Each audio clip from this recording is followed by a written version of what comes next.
హైదరాబాద్ నగరంలో మాదక ద్రవ్యాల వినియోగాన్ని అరికట్టడానికి పోలీస్ యంత్రాంగం కఠిన చర్యలకు ఉపక్రమించింది.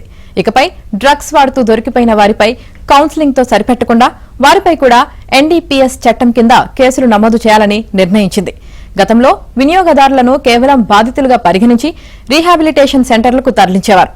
కానీ అక్కడ మార్పు రాకపోగా కొంతకాలం తర్వాత అదే డ్రగ్స్ ను వ్యాపారంగా మార్చుకుంటున్నట్లు పోలీసుల విచారణలో గుర్తించారు.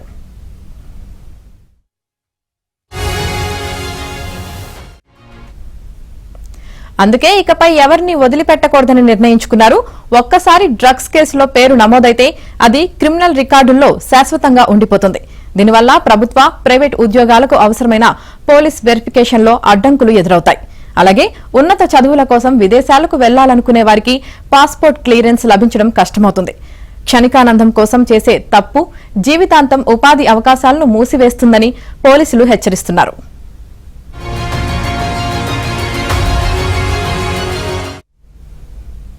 ముఖ్యంగా విద్యార్థులు, సాఫ్ట్వేర్ ఇంజనీర్లు, డాక్టర్లు వంటి ఉన్నత విద్యావంతులు ఈ మత్తులో చిక్కుకోవడం ఆందోళన కలిగిస్తోంది. తల్లిదండ్రుల కళ్లుగప్పి మత్తు పదార్థాలు పొందేందుకు విద్యార్థులు ప్రమాదకరమైన మార్గాలను ఎంచుకుంటున్నారు.